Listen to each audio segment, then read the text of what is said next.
Hello guys, good day everyone. So for today's video, papunta ako ng groceryhan. So mamimili ako para sa bahay. So mag-grocery ako ng mga kailangan sa bahay. So let's go.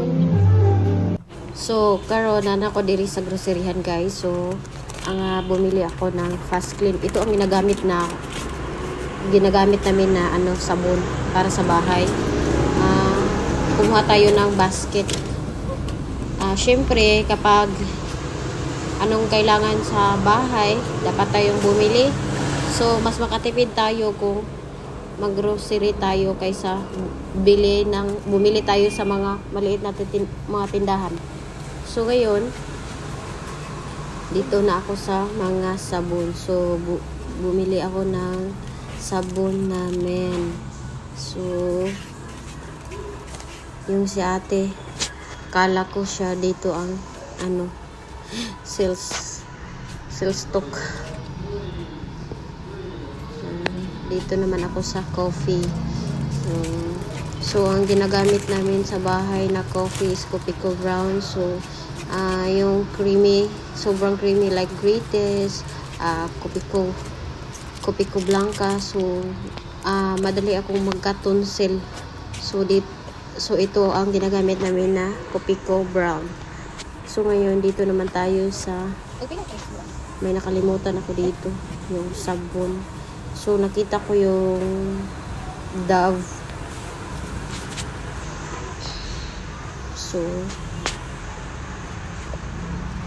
So syempre kapag bumili tayo, tingnan natin babasahin natin yung mga sa instruction, kung maganda ba siya. So ito yung grocery store nila sobrang mainit, yung wala silang aircon kundi electric fan lang. Yung electric fan nila, ceiling fan nila is sobrang dalawa lang yata, sobrang init. So dito naman ako po sa magic sarap kasi kailangan ko na ng magic sarap. So bumili lang ako ng maliit kasi meron pa kami doon. So kailangan ko yung dagdagan ko pa yung magic sarap. So dapat tayo, kung hindi lang tayo bumili kapag wala na. So dapat bumili tayo kapag meron nang natira pa. So tiningnan ko yung crispy fried garlic. So hindi ko na yun kinuha kasi meron pa kami doon sa bahay. So ngayon dito naman tayo. May nakalimutan ako dito. Sobrang bagal tong jacket. So yan, inaano ko na lang. Then mas makatipid tayo kapag bumili tayo ng dami ng grocery kaysa bumili lang tayo sa yung sa maliit na tindahan. Mas malaki pa yung presyo. O yan. So dito na lang ako sa sa groceryhan bumili ng mas madami pang kailangan sa bahay. So dito naman ako sa Dove. So tiningnan ko yung presyo. Syempre tingin-tingin tayo sa mga 10% off, something like that, kung saan tayo makatipid. So may nakalimutan ako dito sobrang mainit nga dito sa loob ng groceryhan nila kasi yung ceiling fan nila is only dalawa lang. So sobrang init. Bumili ako ng napkin. Then dito naman tayo sa tingin-tingin tayo kung ano ang nakalimutan ko dito.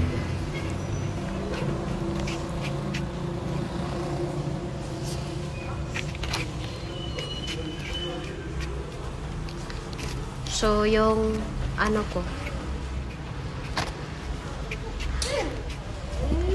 may nakalimutan ako dito. So malapit na ako matapos mag-grocery. So maliit lang yung gina-grocery kasi meron pa kami sa bahay. So tumingin ako dito sa mga canned goods kung ano ang nakalimutan ko dito. I think wala na. I think meron pa kami sa bahay.